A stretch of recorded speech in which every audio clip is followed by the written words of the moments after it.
Hai Mars, hai Venus, apa kabar semuanya? Semoga semuanya selalu dalam keadaan yang sehat and welcome back to Hokus Pokus bareng aku, Ivani.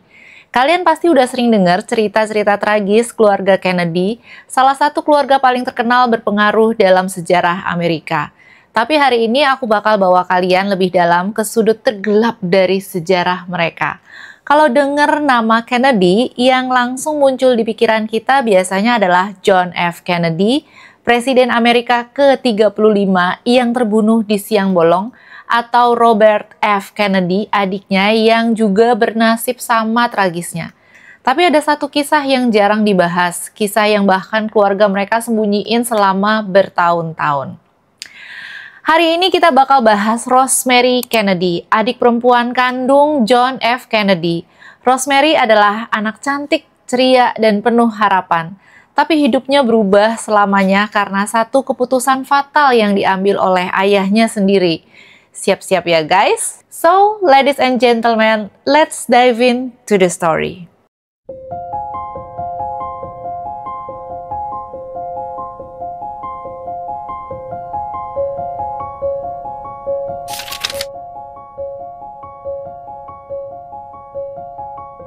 Tahun 1918, dunia sedang dalam kekacauan. Perang Dunia Pertama belum selesai dan pandemi flu Spanyol menyebar seperti api yang nggak bisa dipadamkan.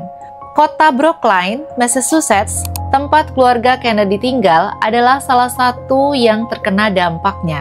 Rumah sakit penuh sesak, orang-orang meninggal setiap hari, dan bau kematian seakan-akan memenuhi udara. Nah, di tengah situasi itu, Rose Fitzgerald Kennedy, istri Joseph P. Kennedy, mulai merasakan kontraksi. Namun dokter keluarga mereka nggak bisa datang.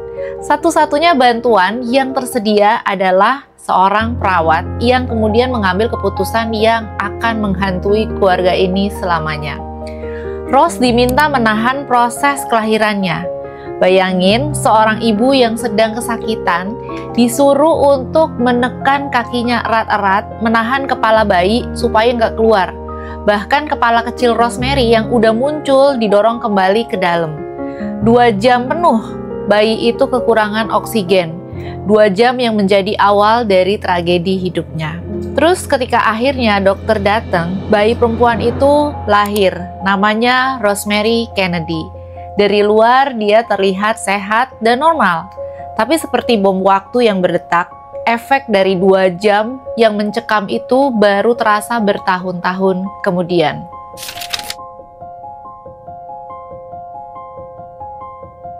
Di masa kecilnya, Rosemary adalah bayi yang mengemaskan, tapi sejak awal ada sesuatu yang terasa beda.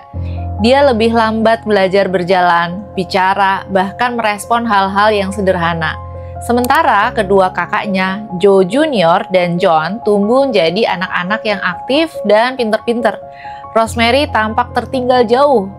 Sebagai keluarga elit yang selalu menjadi sorotan, keluarga Kennedy tidak bisa menerima kenyataan ini. Pada masa itu, memiliki anak dengan kebutuhan khusus dianggap sebagai aib.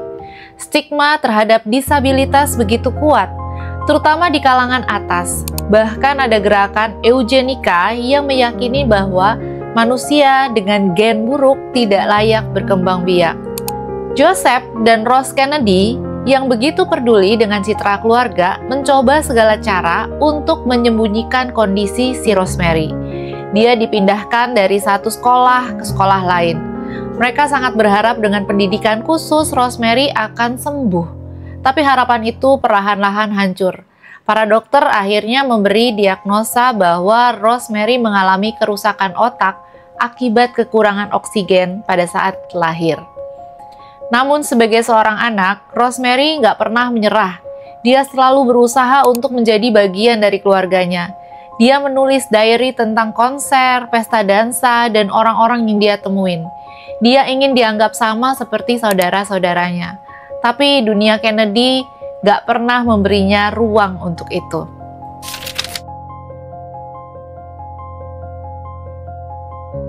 Tahun 1938 ada secercah harapan bagi Rosemary. Joseph Kennedy diangkat jadi duta besar Amerika Serikat untuk Inggris. Seluruh keluarga pindah nih ke London, membawa serta Rosemary yang saat itu berusia 19 tahun. Di Inggris, hidup Rosemary terlihat sedikit lebih cerah. Dia dimasukkan ke sekolah yang berbasis metode Montessori yang lebih fleksibel dan sesuai dengan kebutuhannya. Di sana dia ngerasa nyaman dengan lingkungan sekolah yang ramah, membuatnya lebih percaya diri. Untuk pertama kalinya, Rosemary merasa diterima apa adanya. Dia bahkan mendapatkan perhatian dari media Inggris karena kecantikannya. Terus, pada Mei 1938, Rosemary dan adiknya Kathleen diundang ke Buckingham Palace untuk bertemu dengan Raja George ke-6 dan Ratu Elizabeth. Pada hari itu, Rosemary tampil menawan dengan gaun putih bersulam perak. Senyumnya yang manis terpampang di halaman depan koran-koran Inggris membuatnya terlihat benar-benar seperti seorang putri. Tapi kebahagiaan itu nggak bertahan lama. Ketika Perang Dunia Kedua meletus pada tahun 1939, keluarga Kennedy harus balik nih ke Amerika. Rosemary yang sudah mulai merasa stabil terpaksa meninggalkan semua yang dia cintai di Inggris. Dia kehilangan rutinitas yang menenangkannya dan lingkungan yang membuatnya merasa dihargai. Setelah kembali ke Amerika, Rosemary mulai menunjukkan perubahan drastis. Dia menjadi mudah marah dan sering melarikan diri dari sekolah asrama. Orang-orang sering menemukannya berjalan sendirian di jalanan di Washington, D.C. Di mata keluarganya, ini bukan masalah keamanan, tapi juga ancaman terhadap reputasi keluarga mereka yang sempurna. Keluarga Kennedy gak pingin banyak orang tahu tentang Rosemary.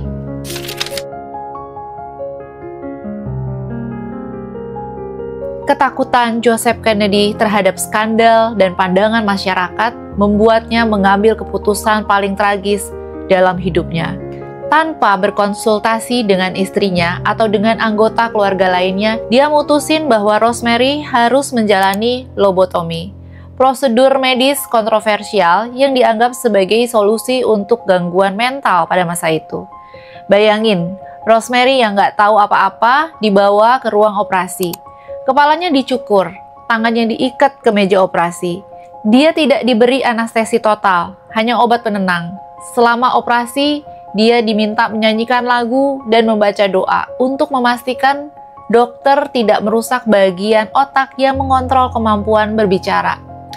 Tapi, sesuatu berubah saat Rosemary tiba-tiba diam. Gak ada lagi lagu, gak ada lagi doa. Dokter menyadari bahwa sesuatu telah salah. Lobotomi itu menghancurkan Rosemary. Dia kehilangan kemampuannya untuk bicara, berjalan, atau bahkan merespon dunia di sekitarnya. Joseph Kennedy yang seharusnya melindungi putrinya malah mengirimkannya ke institusi psikiatri di New York. Di sana Rosemary tinggal sendiri, terputus dari keluarganya. Gak ada kunjungan, gak ada kabar. Bahkan saudara-saudaranya gak tahu apa yang sebenarnya terjadi pada Rosemary.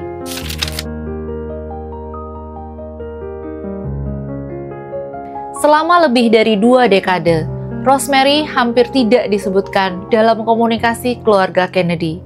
Joseph memberikan alasan-alasan palsu kepada saudara-saudaranya untuk tidak mengunjungi Rosemary. Dia mengklaim bahwa Rosemary sedang belajar jadi guru atau pekerja sosial atau kebohongan apapun deh. Meskipun kenyataannya dia terjebak di institusi dengan kondisi mental seperti anak umur 2 tahun. Ketika John F. Kennedy memulai karir politiknya dan kemudian mencalonkan diri sebagai Presiden Amerika Serikat, Joseph, ayahnya, semakin paranoid. Dia khawatir kondisi Rosemary akan menjadi bahan skandal yang bisa menghancurkan karir politik anak-anaknya. Rosemary pun kemudian dipindahin lagi ke institusi di Wisconsin, jauh dari keluarga dan teman-temannya. Bayangkan hidup dalam isolasi seperti itu. Rosemary yang dulunya sempat menjadi anak yang ceria dan penuh semangat, kini cuma bisa duduk di kursi roda, gak mampu bicara dengan jelas, dan gak pernah melihat keluarganya. Ayahnya meninggal tanpa pernah mengunjungi Rosemary lagi. Baru setelah kematian Joseph, keluarga Kennedy mulai membawa Rosemary balik ke lingkaran keluarga.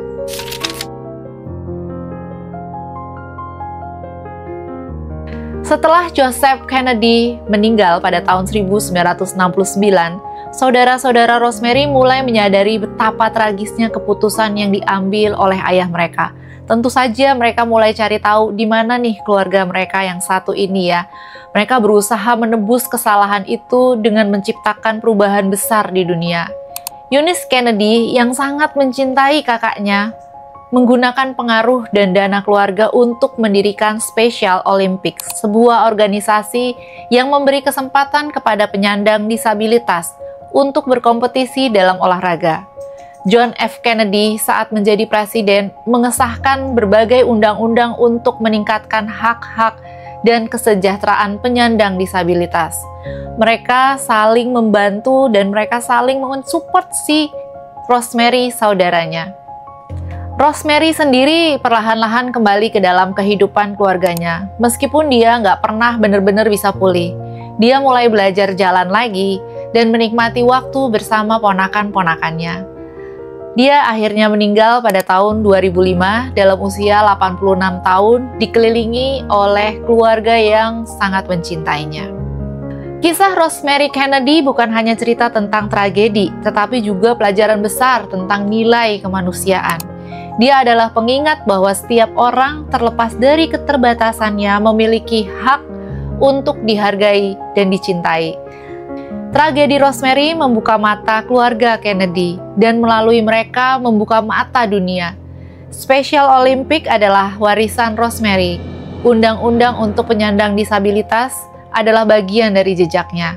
Nah, gimana menurut kalian? Kalau kalian punya pendapat atau ingin memberikan cerita serupa, tulis di kolom komentar ya. Jangan lupa untuk subscribe ke Hokus Pokus biar nggak ketinggalan cerita-cerita menarik lainnya. Thank you banget udah lihat video aku sampai selesai. Thank you very much and see you in my next video. Bye!